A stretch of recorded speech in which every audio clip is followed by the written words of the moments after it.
Hello friends, स्वागत है आपका आरकेडीएम में। दोस्तों, हमारा चैप्टर चल रहा था भारतीय राज्य व्यवस्था का। तो हमारी जो आज का चैप्टर है वो है संविधान सभा की समितियाँ। संविधान सभा की समितियाँ क्या है, और इस चैप्टर से संविधान सभा की जो मेस्ट वो थी समिति, वो थी प्रारूप समिति। और प्रारूप समिति के अलावा और भी समितियाँ थी, छोटी बड़ी समितियाँ। तो सबसे ज़्यादा मेन पॉपुलर है जो समितियों में क्वेश्चन पूछा जाता है वो है प्रारूप समिति से। प्रारूप समिति के अलावा जो कितनी समितियाँ थी उसके बारे में चर्चा करेंगे और इस चैप्टर से संबंधित सारे ऑब्जेक्टिव क्लियर करने की कोशिश करेंगे। ठीक है दोस्तों, तो सबसे पहले बात आती है संविधान सभा में समितियाँ। देखो, ये समितियों का वही काम था जो संविधान सभा की सहायता कर रही थी, उनकी मदद कर रही थी। सभी समितियों के अलग अलग कार्य थे और ये समितियां अपनी रिपोर्ट संविधान सभा को सौंपती थी और उसी के आधार पर संविधान का निर्माण कार्य जारी था। ठीक है दोस्तों, तो सबसे पहले बात आती है बड़ी समितियां।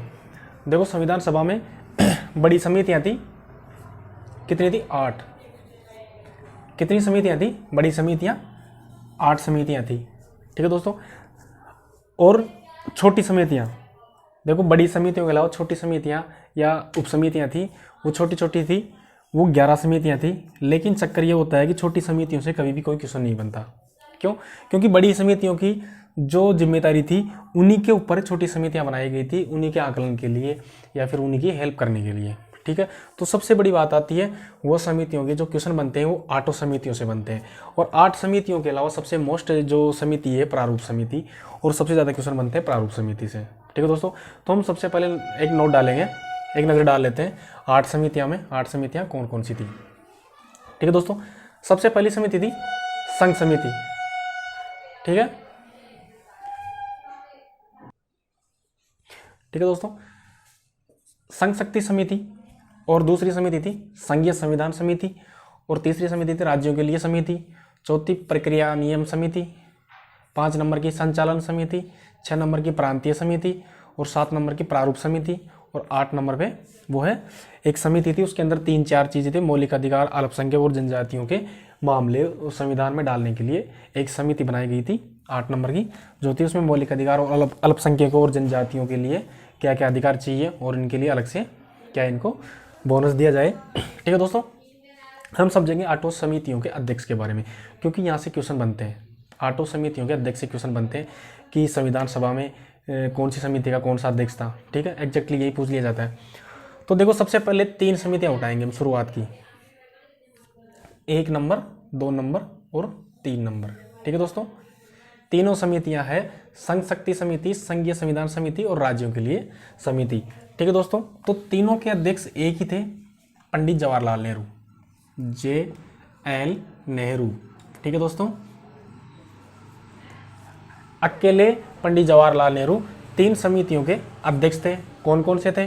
संघ शक्ति समिति, संघीय संविधान समिति और राज्यों के लिए समिति। ठीक है दोस्तों, 3 समितियों के अध्यक्ष थे पंडित जवाहरलाल नेहरू। बिल्कुल आप इसको याद कर लेना कि इकलौते ही पंडित जवाहरलाल नेहरू 3 समितियों के अध्यक्ष थे। कौन कौन से? संघ शक्ति समिति, संघीय संविधान समिति और राज्यों के लिए समिति। ठीक है दोस्तों, अब नेक्स्ट आती है 4 नंबर, 5 नंबर। देखो, इनको भी 2 को 1 को मिला लेते हैं, प्रक्रिया नियम समिति और संचालन समिति। ठीक है दोस्तों, 2 समितियां हैं, प्रक्रिया नियम समिति और संचालन समिति। इनके अध्यक्ष हैं डॉक्टर राजेंद्र प्रसाद। डॉक्टर राजेंद्र प्रसाद। ठीक है दोस्तों,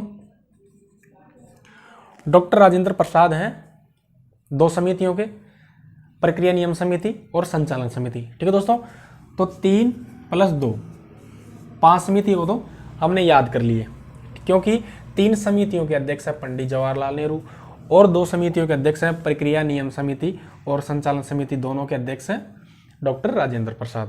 ठीक है दोस्तों, अब इसको भी आप भूल जाओ 8वें नंबर की को। ठीक है, और ये आती है प्रांतीय और प्रारूप समिति। प्रारूप समिति को आपको स्पेशली याद करना है कि प्रारूप समिति को तो हम और पढ़ेंगे आगे, और प्रारूप समिति बहुत ज़्यादा इंपॉर्टेंट समिति थी, क्योंकि सबसे ज़्यादा प्रारूप समिति का रोल था संविधान बनाने में। ठीक है दोस्तों, तो प्रारूप समिति के अध्यक्ष को आपको सभी को याद है और यहाँ से क्वेश्चन बनता भी है, तो आप कभी गलत नहीं करोगे। ठीक है दोस्तों, एक समिति बचती है प्रांतीय समिति। ठीक है दोस्तों, आपने याद किया शुरू में 3 समितियों के अध्यक्ष थे पंडित जवाहरलाल नेहरू, 2 समितियों के अध्यक्ष थे डॉक्टर राजेंद्र प्रसाद। अब आती है प्रांतीय समिति। प्रांतीय समिति का मतलब आपने सुना होगा, सरदार वल्लभ भाई पटेल को लौह पुरुष कहा जाता है और उन्होंने देशी रियासतों को भारत में मिलाने में काफ़ी अहम भूमिका निभाई थी। तो अहम भूमिका निभाई थी, इसका मतलब संविधान सभा में सरदार वल्लभ भाई पटेल का क्या रोल था। उनको अध्यक्ष बनाया गया था प्रांतीय समितियों का, कि वो प्रांतों से मिल बैठकर बात करें और वो इसमें भारत संघ में मिलाने की कोशिश करें। तो जो वो कार्य कर रहे थे भारत में देशी रियासतों को मिलाने का, वो कार्य वो कर रहे थे प्रांतीय समिति के जरिए। तो प्रांतीय समिति के अध्यक्ष कौन हो गए? सरदार वल्लभ भाई पटेल। सरदार वल्लभ भाई पटेल ठीक है दोस्तों, बिल्कुल आपको आसानी से याद हो गए। शुरुआती 3 समितियों के अध्यक्ष को, आप समितियों के नाम तो याद करना होगा और मैंने जमाया उसी तरह से आपको जमाना होगा याद करने के लिए। शुरू स्टार्टिंग की 3 समितियाँ पंडित जवाहरलाल नेहरू, फिर 2 समितियों के आगे प्रक्रिया नियम समिति और संचालन समिति डॉक्टर राजेंद्र प्रसाद, और एकमात्र प्रांतीय समिति थी जो बहुत ज़्यादा चर्चित समिति थी, क्योंकि उसने देशी रियासतों को मिलाने का काम किया था भारतीय संघ में, और इसीलिए चर्चित थे सरदार वल्लभ भाई पटेल, जो यूनिटी के लिए जाने जाते हैं। ठीक है दोस्तों, अब बात आती है प्रारूप समिति की। देखो, प्रारूप समिति को तो आपको याद ही नहीं करना, क्योंकि ये तो बिल्कुल आपके दिमाग में बैठी हुई होगी प्रारूप समिति, क्योंकि प्रारूप समिति तो मेन चीज़ है जो इस समितियों के बारे में, अगर समितियों की बात आती है तो प्रारूप समिति तो आपके दिमाग में सबसे पहले आना चाहिए। तो प्रारूप समिति के अध्यक्ष कौन थे? डॉक्टर भीमराव अंबेडकर। डॉक्टर भीमराव अंबेडकर। ठीक है दोस्तों, बिल्कुल आपकी समितियों के अध्यक्ष आपको बिल्कुल नाम याद हो गए। देखो, प्रारूप समिति की बात आती है, आप इसको भूल जाओ डॉक्टर भीमराव अंबेडकर को, क्योंकि ये तो आपको ये कंठस्थ याद है। प्रांतीय समिति की बात आती है तो सरदार वल्लभ भाई पटेल आपका नजरों में आ जाएगा। ठीक है दोस्तों, अब बात आती है प्रक्रिया नियम समिति और संचालन समिति डॉक्टर राजेंद्र प्रसाद, संघ शक्ति समिति, संघीय संविधान समिति और राज्यों के लिए समिति। तीनों को कौन ले बैठे? पंडित जवाहरलाल नेहरू। तीनों के ऊपर कौन बैठ गए? पंडित जवाहरलाल नेहरू। ठीक है दोस्तों, अब एक समिति थी 8वें नंबर की, उसमें क्या होता है, जैसे मौलिक अधिकारों के संबंधित चर्चा करनी थी उसको, और अल्पसंख्यकों के मामलों में चर्चा करनी थी, और जनजातीय क्षेत्रों के या जनजातीय लोगों के बारे में चर्चा करनी थी।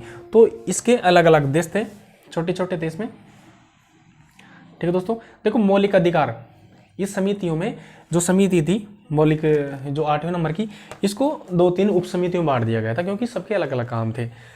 क्योंकि इसमें देखो मौलिक अधिकार की बात है, इसमें अल्पसंख्यकों की बात है, जनजाति, यानी कि टोटली जो इसकी बात करते हैं फंडामेंटल राइट्स की और पिछड़े लोगों की जो हक की बात थी, वो इस समिति के द्वारा ही पेश की गई थी संविधान सभा में। ठीक है दोस्तों, तो इसके भी अध्यक्ष थे। उप समिति थी, मौलिक अधिकार उप समिति थी, अल्पसंख्यकों की अधिकारों के लिए उप समिति और जनजातीय क्षेत्रों के लिए उप समिति थी। तो मौलिक अधिकारों की जो उप समिति थी दोस्तों, मौलिक अधिकारों की जो उप समिति थी उसके अध्यक्ष थे JB कृपलानी। ठीक है दोस्तों, मौलिक अधिकारों की जो 8वें नंबर की समिति थी उसके अंदर छोटी छोटी बहुत सारी समिति थी। ये तीनों मिला के अलग अलग समितियां नहीं है, उप समितियां हैं। इनकी एक ही समिति थी जो 4-5 चीजें थी इसमें, मौलिक अधिकारों से संबंधित, अल्पसंख्यकों से संबंधित और जनजातीय क्षेत्रों से संबंधित। ठीक है दोस्तों, अल्पसंख्यकों की जो उप समिति थी उसके अध्यक्ष कौन थे? CH मुखर्जी। ठीक है दोस्तों, CH मुखर्जी। CH मुखर्जी का नाम आपको याद आया? CH मुखर्जी कौन थे? CH मुखर्जी संविधान सभा के उपाध्यक्ष थे। ठीक है दोस्तों, CH मुखर्जी और VT कृष्णामाचारी 2 उपाध्यक्ष थे संविधान सभा के। ठीक है दोस्तों, तो अल्पसंख्यकों को जो उप समिति बनी थी उसके अध्यक्ष भी बना दिए गए, किसको? CH मुखर्जी को। अब बात आती है जनजातीय क्षेत्रों की। इसके बारे में कोई अध्यक्ष के बारे में, पद के बारे में जानकारी नहीं है, इसके उपाध्यक्ष जरूर है APJ अब्दुल गफ्फार खां और अब्दुल कलाम।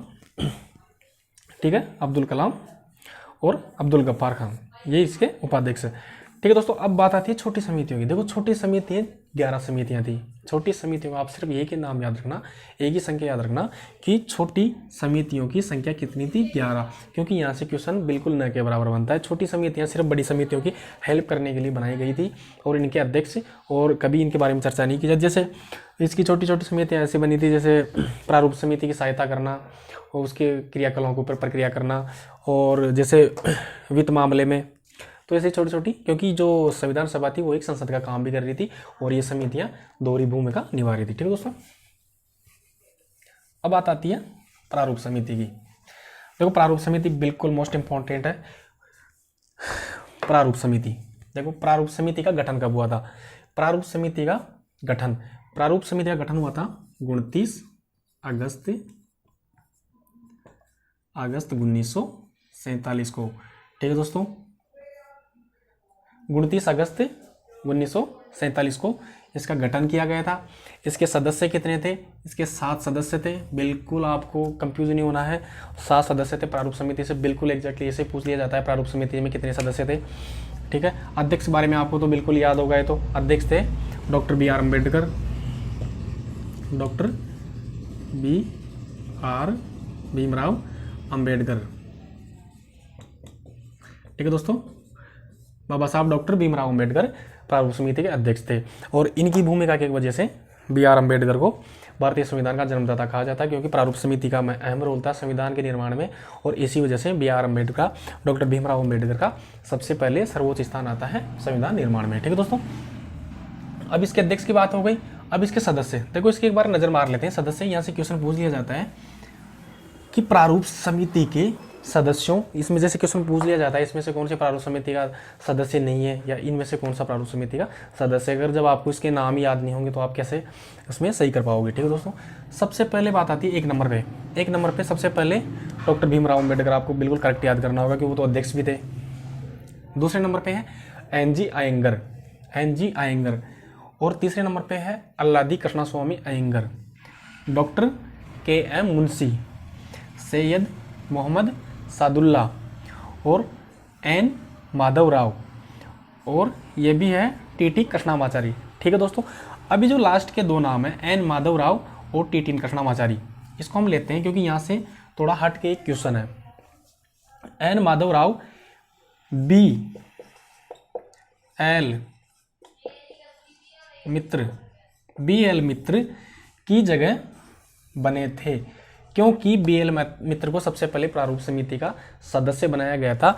लेकिन इनका क्या होता है, बीमारी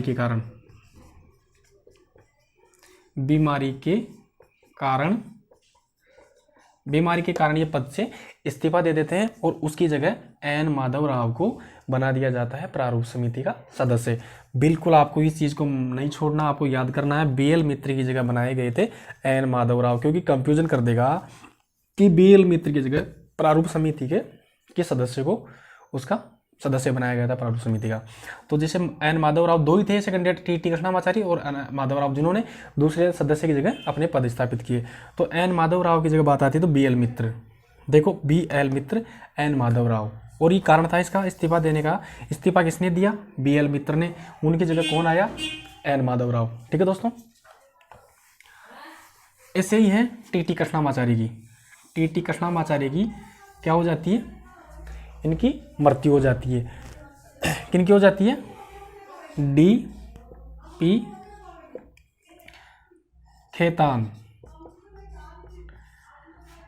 पी खेतान पहले सदस्य बनाए गए थे प्रारूप समिति के।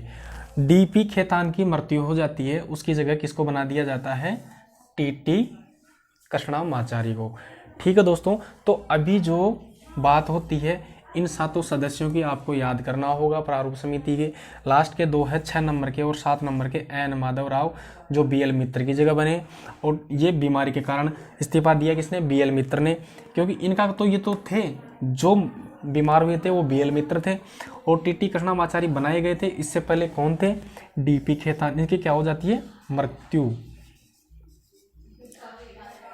इनकी क्या हो जाती है? मृत्यु। डीपी खेतान क्या हो जाता है? निधन हो जाता है इनका, निधन।